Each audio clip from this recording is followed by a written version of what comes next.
Buenos días, buenas tardes, buenas noches, amigos y amigas de Uhuru Significa Libertad. Bienvenidos sean a un episodio más de este podcast. Hoy vamos a hablar de un tema muy especial al cual le puse mucha atención y dedicación. Espero les guste. Nuestro capítulo hoy es SOS Buenaventura. Nos siguen matando. Desde principios del mes de febrero, la comunidad de Buenaventura se empezó a movilizar nuevamente en torno a este llamado al pueblo colombiano y al gobierno nacional. SOS Buenaventura nos están matando. Esto debido a que una vez más Buenaventura es el centro de la violencia, del hostigamiento, del cercamiento por parte de grupos armados que se disputan el control del territorio. Este mensaje tuvo eco en todo tipo de figuras públicas del país, desde periodistas, políticos, artistas, intelectuales, influenciadores y activistas sociales, así como de gente del común, como yo. En redes sociales todo el mundo compartió el hashtag SOS Buenaventura acompañado de imágenes y videos que mostraban una cruel realidad que en mayor o menor proporción azota al pueblo bonaverense con mayor intensidad desde la década de los 90, cuando con la entrada del paramilitarismo en la región inició una disputa territorial con la antigua guerrilla de las FARC, que coincidió también con la eliminación de la empresa de puertos de Colombia, Colpuertos, entidad del Estado de carácter pública que encargado de operar los diferentes puertos del país. Y con la eliminación de se crearon sociedades portuarias y se conformaron empresas de operadores de puertos privados durante el gobierno de César Gaviria. No es solamente por nosotros, esta lucha es porque los niños que crecen no tienen derecho a vivir en una sociedad maldita como esta. El pueblo bonaverense se tomó las calles una vez más, como pasó en 2017 cuando se llevó a cabo el glorioso paro de Buenaventura. Como es ya tradición, cada vez que las cosas se salen de control en este rico pero tristemente empobrecido territorio, para decirle a Colombia: estamos hartos, estamos cansados de la violencia que campea libremente por las calles de Buenaventura. Estamos cansados de la desigualdad y la injusticia social. Estamos cansados y cansadas del empobrecimiento sistémico y de que el gobierno nacional no haga nada al respecto. Estamos cansados de racismo estructural de un país que se enriquece a costa de nuestro sufrimiento. Y es que se puede decir que Buenaventura, como todos los territorios del Pacífico colombiano, de norte a sur, allí donde habitamos los pueblos negros, vive entre el cielo y el infierno, con una abundante riqueza natural y una amplia biodiversidad que haría sentir envidia a cualquier naturalista. Y la maldición de tener una ubicación geográfica estratégica para las rutas del narcotráfico y una topografía perfecta para el cultivo y procesamiento de plantas de coca, porque es allí, en la región del Pacífico, donde esta industria ilegal tiene mayor fuerza. Y es que, contrario a lo que todos pensarían, este problema parece haberse agravado desde la construcción del complejo portuario más importante del país y uno de los más importantes de Latinoamérica, la Sociedad Portuaria de Buenaventura y el terminal de contenedores TCBUen. Pero para entender la situación que atraviesa Buenaventura es importante también entender un poco de su historia y de su contexto. El Distrito Especial Industrial Portuario, Biodiverso, Ecoturístico de Buenaventura, fíjense en la grandeza de su nombre, es una pequeña ciudad costera con cara al mar Pacífico y la segunda ciudad más importante del departamento del Valle del Cauca. Su territorio se conforma por tres partes fundamentales: la zona insular o la isla, como la llaman los lugareños, los bonaverenses, que es donde se encuentra ubicado el complejo portuario, los servicios turísticos y la mayoría del comercio. El continente, caracterizado principalmente por su uso residencial, y finalmente una extensa y abundante zona rural con una diversidad de fuentes hídricas, fauna y flora. en donde coexisten con la naturaleza, consejos comunitarios de comunidades negras, resguardos indígenas, principalmente de los pueblos Siapidara, Huaunán, Nonán, Inga y Nasayowe. Con un poco más de 430.000 habitantes según el censo del DANE del 2005, porque recordemos que en el de 2018 la población negra disminuyó. Su composición demográfica se caracteriza principalmente porque la mayoría de su población es perteneciente a pueblos étnicos.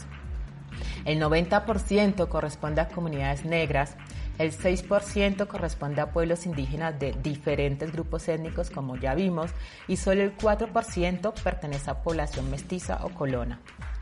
Actualmente, el puerto, como lo llama su población originaria, es uno de los principales centros de desarrollo del país.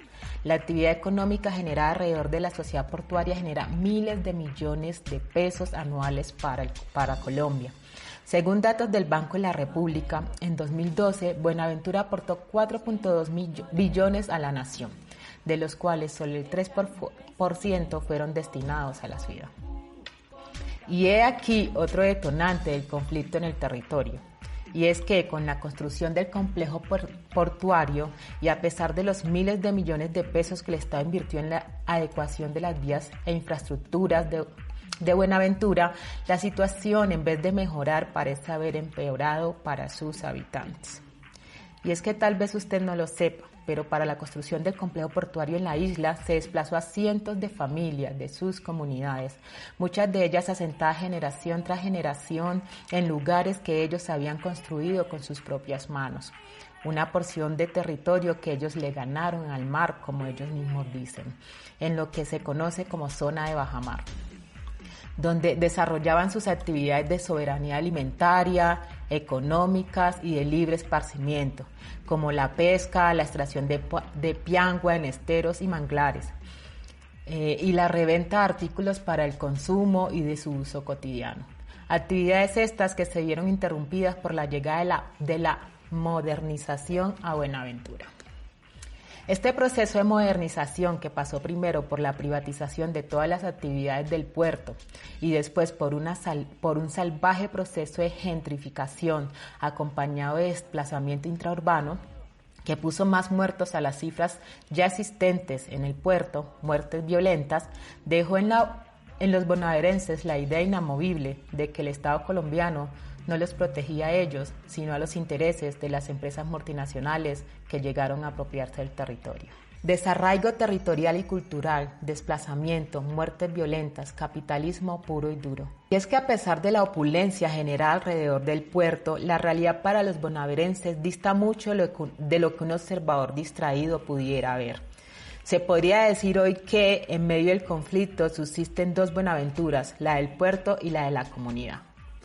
Es conocido, por ejemplo, el problema de servicios públicos domiciliarios que vive Buenaventura, y es que mientras la comunidad bonaerense vive gran parte del tiempo sin energía eléctrica en algunos barrios y sin agua potable y saneamiento en casi toda la ciudad, la vida en torno al puerto no sufre estas carencias, es decir, no tienen problemas de agua potable, ni de energía, ni de alcantarillado.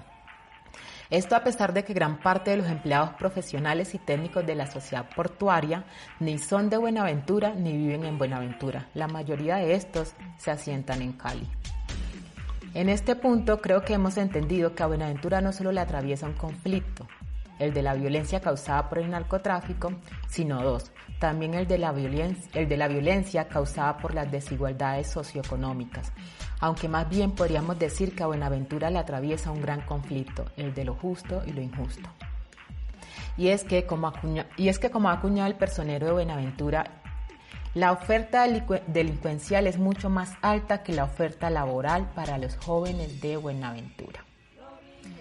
Con la modernización del puerto y la llegada del narcotráfico, las brechas sociales cada día se hicieron más y más profundas entre el pueblo bonaerense. Los espacios en los que se realizaban las actividades de pancogería y de sociabilidad se hicieron más pequeños. Se empezaron a trazar fronteras visibles e invisibles que marcaban líneas de exclusión tanto sociales como económicas para los lugareños.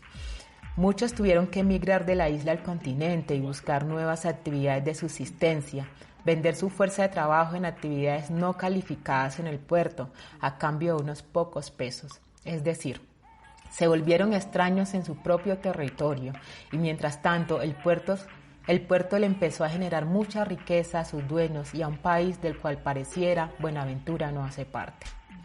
Y es que mientras los empresarios ganaban miles de millones de pesos de ingresos, el índice de pobreza multidimensional IPM del Valle del Cauca, que mide múltiples factores de pobreza como las condiciones de vivienda, acceso a servicios públicos, nivel de educación, salud, alimentación, mortalidad, fecundidad, entre otras, mostró que durante los años 2013, 2014 y 2015, con todo y su flamante complejo portuario, Buenaventura tuvo el IPM más alto del departamento.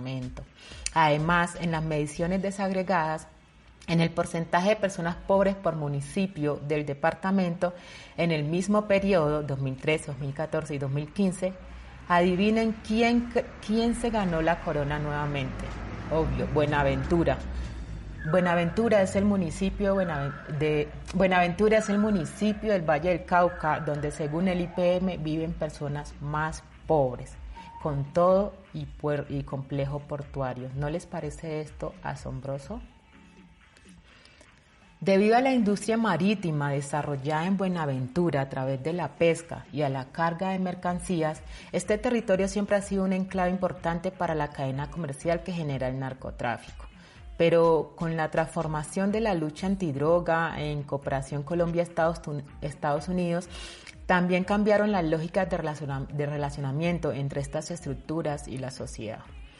Y ahora lo que impera son diversas familias de estructuras armadas ilegales que se disputan el control territorial y de sus gentes, obligando a los jóvenes a tomar parte del conflicto o a pertenecer a este o aquel grupo y desangrando a las comunidades que se oponen.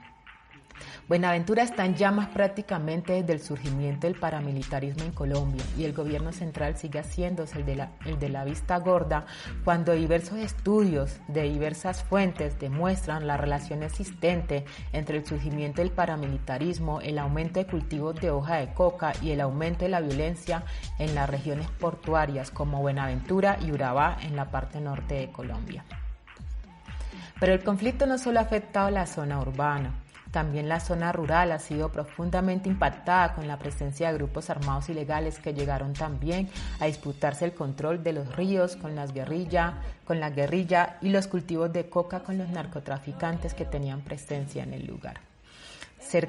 Cercando las entradas y salidas de los ríos y controlando el ingreso de suministros como los alimentos, supuestamente para que a la gente no le quedara nada para ayudar a la guerrilla, o sea, para darle alimentación a la guerrilla.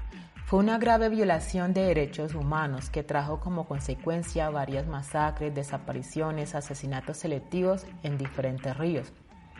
Una de estas es la tristemente conocida masacre del Naya, ocurrida en abril del 2001 por parte del bloque Calima de la Sauce, que causó un desplazamiento masivo de más de 3.000 personas, según cálculos de organismos de derechos humanos, y más de un centenar de personas pertenecientes a comunidades negras e indígenas muertas y desaparecidas a la fecha de hoy. Una tragedia humanitaria. Lo más grave de esto es que hay evidencia que confirma la participación del ejército colombiano en este acto de barbarie sobre la población civil, como en otras del país, y es allí donde uno se cuestiona hasta dónde llega la participación de la fuerza pública colombiana en todo lo que pasa en Buenaventura. ¿Quiénes son los responsables de nuestra seguridad? Con el correr de los años, todo el territorio de Buenaventura se convirtió en un laboratorio de experimentos de control social llevados a cabo por los violentos, que llegaron hasta el punto de instaurar las famosas casas de pique. El más grande acto de deshumanización y la mayor confirmación de que la crueldad humana no tiene límites. Y este horrible acto, conocido por todos, se realizó durante mucho tiempo en las zonas urbanas, todos los días. Todos lo sabían, las autoridades lo sabían y nadie hizo nada, solo siguió pasando y pasando. ¿Por qué? Con todo lo anterior y más, mucho más, creo que es comprensible y apenas lógico el enojo que viven los bonaverenses, Lo mínimo que se debe esperar de vivir en medio de una situación como esta es que la población cada tanto se desespere y acuda a vías de hechos para que el resto de Colombia se acuerde de la tragedia que viven. Para que los señoritos y señoritas que habitamos las grandes urbes nos incomodemos un poco cuando la mercancía no salga de Buenaventura a abastecer nuestros grandes mercados. Y es que qué frustrante es no encontrar mi producto preferido en el supermercado, ¿cierto? Es bastante lógica la respuesta de Leona Rentería, líder juvenil de Buenaventura, a los reclamos de los pseudoperiodistas que no pudieron ocultar su molestia porque la comunidad de Buenaventura estaba incomodando el desarrollo del país, porque estaba bloqueando un puente por donde salen las mercancías al resto del país, en rechazo a la nueva ola de violencia que azota el puerto y que cada día pone más muertos. Y es también bastante lógica la indiferencia de estos periodistas.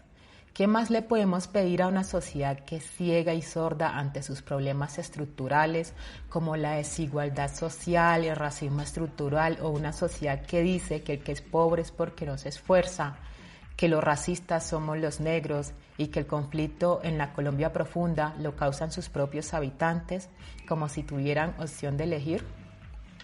¿Qué más le podemos pedir a un país que no reconoce que mucho de lo que pasa en Buenaventura tiene que ver eminentemente con que es un territorio mayoritariamente étnico, indígena, negro, y que las afectaciones a sus habitantes no influyen en la estabilidad del país, a menos, claro, que afecta el puerto? No podemos pedirle mucho a este país, solo nos queda seguir resistiendo y luchando por la dignidad de nuestros pueblos. Uhuru.